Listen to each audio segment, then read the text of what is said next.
मेरी समझ संविधान की है। मुझे बड़ा दुख होता है कि मेरा सरनेम देख करके कुछ लोग ट्रोल करते हैं और कहते हैं मनुस्मृति को जलाने की बात हो रही है, आप चुप हैं। मैंने कहा ये तो अच्छा को अपने हाथ से नहीं जला रहे हैं। मतलब देश को क्या बना दिया।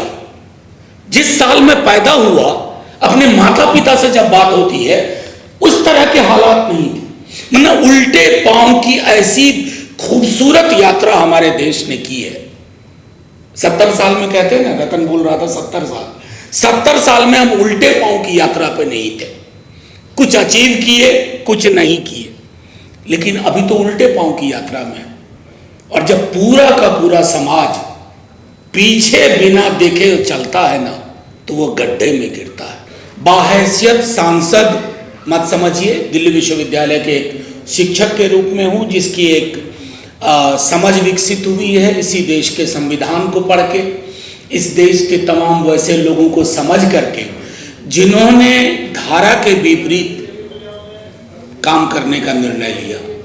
कोई भी मुल्क बनता संवरता धारा के साथ में नहीं है, धारा के विपरीत जाने से बढ़ता है। चाहे इतिहास देख लीजिए, वर्तमान देख लीजिए। आज होम मिनिस्टर साहब का रिस्पांस था पार्लियामेंट में। पार्लियामेंट का एक उपकरण है, अलग अलग मंत्रालयों पे बातचीत होती है, तो गृह मंत्रालय पे बातचीत हुई और सेंसस पे काफ़ी बातचीत हुई। और सेंसस को लेकर के जब आज मैंने माननीय गृह मंत्री जी को सुना तो मुझको उनकी बात से कतई नहीं लगा कि हाल के दिनों में सेंसस की कोई योजना है। और सेंसस की नहीं है, शायद ये भी डर हो कि जैसे ही सेंसस अनाउंस होगा, आप जैसे लोग अलग अलग राज्यों में हम लोग कास्ट सेंसस की मांग करेंगे तो throw the baby with the bath water, बच्चे के साथ, वो नहाने के पानी के साथ, गुसल के पानी के साथ बच्चे को भी फेंक दो। कास्ट सेंसस क्यों चाहिए आप सब जानते हैं। अभी हाल में मैं एक महत्वपूर्ण शिक्षण संस्थान का नाम नहीं लूंगा, उसको एक बड़े शहर की नगर पालिका ने पशु गिनने का काम दिया। पशु गिनने का, बकरी, भेड़, गाय, बछड़ा, भैंस, और उसमें कई कॉलम थे। समझ देखिए कि गाय की प्रजाति के बदले वो गाय की जाति पूछ बैठे हैं उस फॉर्म में। तो ये समाज अद्भुत समाज है। जैसा रतन कह रहे हैं, पटेल साहब ने कहा, इस समाज में अगर आप सकारात्मक बात कर रहे हैं तो कई दफा आपको अकेलेपन का एहसास होगा। मैं कई मंचों पे ये बात कह चुका हूं। हमारे कई साथी, आप लोग पॉलिटिकल पार्टी से बहुत भरोसा रखते हैं, उस भरोसे को थोड़ा कम करिए। मैं क्यों कह रहा हूं ये बात? पॉलिटिकल पार्टीज को चुनाव लड़ना होता है, वो नफा नुकसान तराजू पे डालती है, और हम वो स्केल डेवलप नहीं कर पाए हैं कि हम ये कहें कि जो हमारे हक की बात करेगा उसको हम तख्त पे बिठाएंगे, जो हमारे हक की बात नहीं करेगा उसको फर्श पे ले आएंगे। वो ताकत तो पैदा करनी होगी, और उसमें पॉलिटिकल पार्टी आपका सहयोग नहीं करेगी। वो ताकत आपको अपने विचार से अलग अलग शहरों में, बहुत मुश्किल है, देश में लड़ाइयां मुश्किल होती जा रही हैं। मैंने अपने बचपने से लेके आज तक इतना धर्मांध समाज नहीं देखा था। धर्मांध, इतना धर्मांध समाज। ये समाज बाबा साहब भीमराव अंबेडकर को अप्रैल के दूसरे सप्ताह में माल्यार्पण कर देगा, लेकिन अंगीकार नहीं करेगा। ये मिसमैच है हमारे सार्वजनिक जीवन का, मिसमैच है, कॉन्ट्रडिक्शन है, विरोधाभास है। और बहुत पहले कई अवसरों पर बाबा साहब भीमराव अंबेडकर इशारा करके गए थे। हम तमाम लोग अंबेडकराइट हों या ना हो, अंबेडकर को अगर हम ये मानते हैं कि उन्होंने इमेंसिपेशन का, लिबरेशन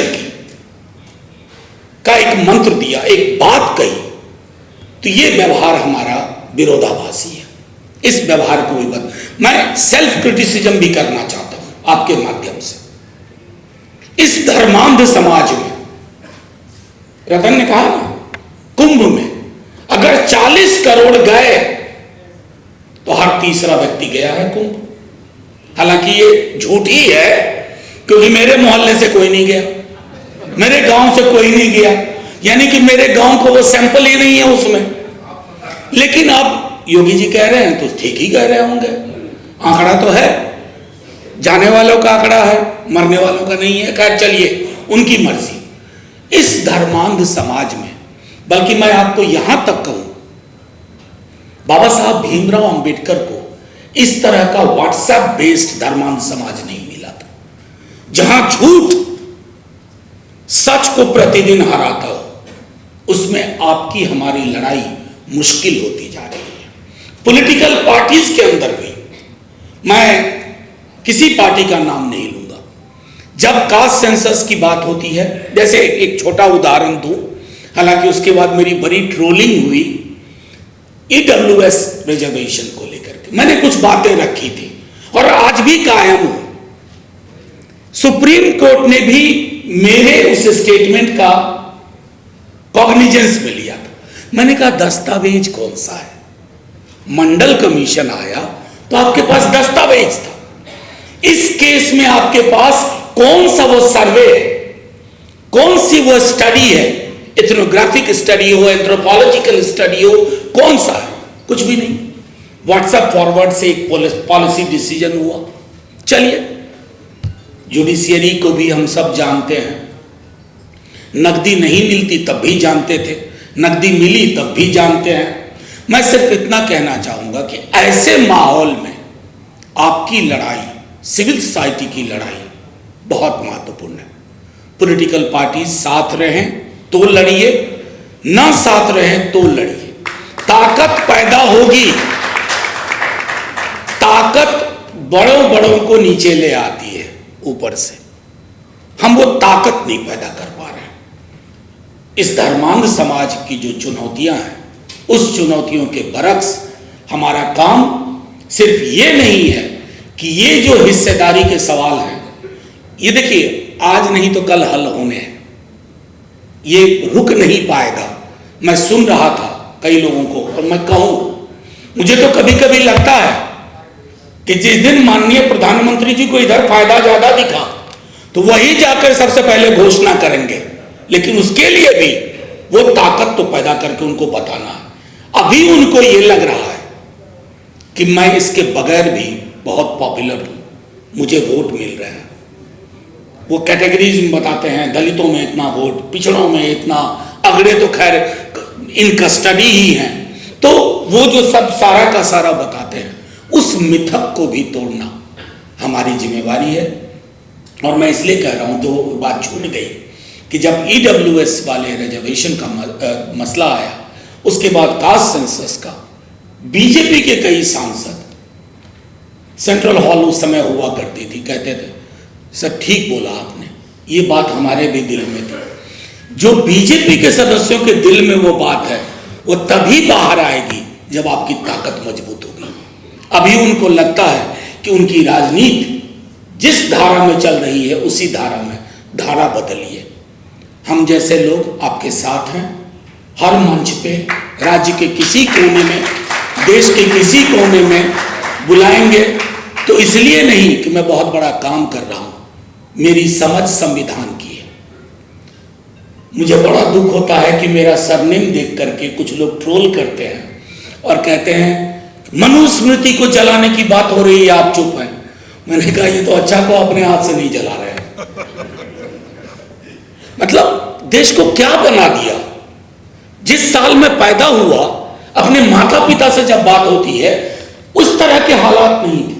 मतलब उल्टे पांव की ऐसी खूबसूरत यात्रा हमारे देश ने की है।